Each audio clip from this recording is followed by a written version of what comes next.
Welcome to dkameraTV, today for the first time in English, and we're here with the Sony RX10 and the Sony RX100 Mark II. The Sony RX10 is Sony's latest super zoom bridge camera, and it sports the same 1-inch CMOS imaging sensor that the RX100 Mark II also has. The big difference, of course, between the two cameras is that the RX10 has a huge zoom lens. It has an 8.3 zoom factor, 24mm wide angle to 200mm tele. The RX100 II has a 3.6 zoom factor, 28 to 100mm. Let's take a look at the RX10. First, you'll notice the huge zoom lens, which we already mentioned. It's got a very long zoom reach, but mostly responsible for the size is the aperture, which starts with an f2.8 value, and it's a constant f2.8 aperture. This means you'll have the f2.8 at the wide angle end as well as at the tele end, which means it's relatively sensitive to light even at the tele end, which is a nice thing. Then around the zoom lens we have the front ring, which doubles as a zoom ring as well as a manual focusing ring, depending on whether you're in autofocusing mode or in manual focusing mode. The aperture ring is very cleverly designed. It can be set to either have fixed hard 1/3 increase stops, or with this little switch at the bottom, it can be set to operate clickless, which is especially nice for videography, where maybe during recording you might need to change the aperture, and then you wouldn't want the clicks to intrude into the audio. We have the focusing switch at the front, and then there's also this little focus assist lamp, which illuminates the subject when the light is dim. On the top of the camera we have the shutter button. This has a thread to be remote released. Then there's the on-off switch around the shutter button, as well as a second zoom lever. The second zoom lever has several different sensitivities. Pushing it to the maximum means the zoom will operate quickly, but also make a lot of noise. You can push it only slightly, and then the zoom will operate more slowly and almost silently. In video mode, the zoom is almost silent, so that you'll have no noise in the audio.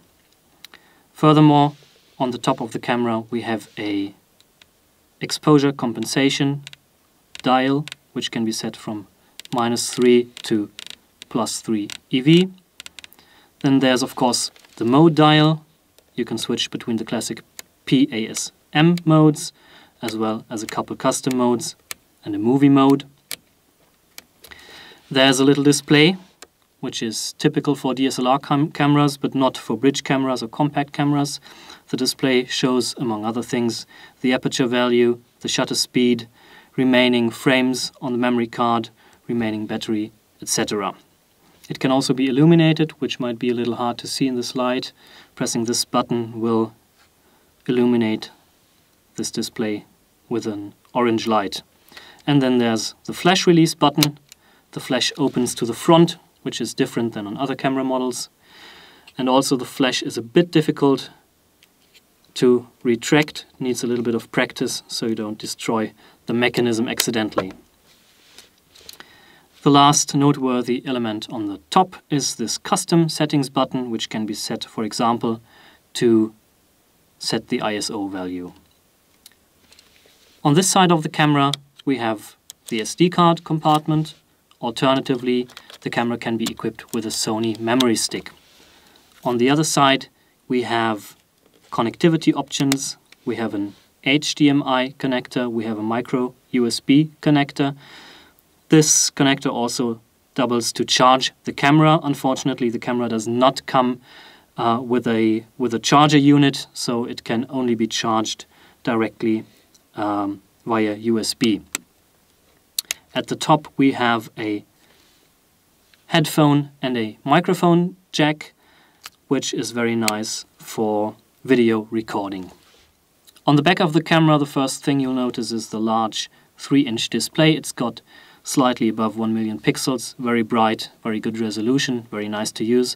Then there's the OLED viewfinder, 1.4 million pixels, which also has an eye detection sensor. And the display can also be tilted upward and downward. This button activates the menu. Which is new about the menu are these 5 tiles, which let you select the submenus. This is new. The RX100 Mark II doesn't have this. Here's the movie record button, which can be programmed either to start a movie in any shooting mode, or it can be set to start recording only in video mode.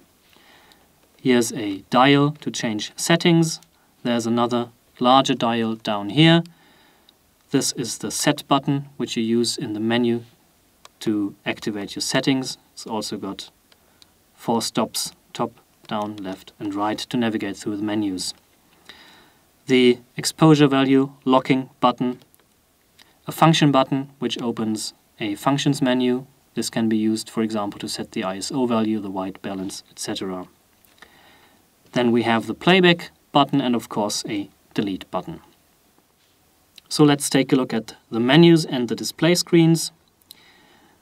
The shooting display can be switched with the display button. There are different information overlays that can be chosen. Among other things, the RX10 has a level which shows you whether the horizon is straight or not. That's very nice feature. Then when we go in the menus, I already mentioned that, the first thing we notice are these tiles which allow quick access to the different submenus. The camera setting menu contains the most important settings for recording, such as image size, file format, autofocus mode can be set here, white balance and so on. These are not activated now because we're in auto mode, but as soon as we switch, for example, to aperture priority, they are activated. Noise reduction and so on. The second menu is a user menu. It can be used, for example, to define which information is displayed on the display. The focus peaking, level and color can be customized. You can switch between monitor always on, viewfinder always on, or the auto switch via the eye detection sensor. Then there's a connection menu. The camera has Wi-Fi and NFC, so it can be bundled with your smartphone. You can send files directly to your smartphone or your computer, which is nice for people who use Instagram a lot, for example. The playback menu can be customized, as well as hardware settings such as monitor brightness. The dials can be customized, and so on and so forth. Now, in comparison to the RX100 Mark II, the first thing you'll notice is that the lens is a lot larger because it's got the greater zoom factor, but also because it's got the constant f2.8 aperture. The RX100 II doesn't have a viewfinder.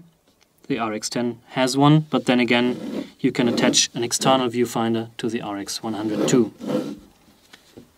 There is, of course, also a price difference, with the RX10 being much more expensive. And what makes the RX10 especially interesting for videographers are the connectivity options, microphone, headphones, as well as the clickless aperture wheel. So that's our little hands-on video with the RX10 and the RX100 II. We hope you enjoyed it. Thanks for watching.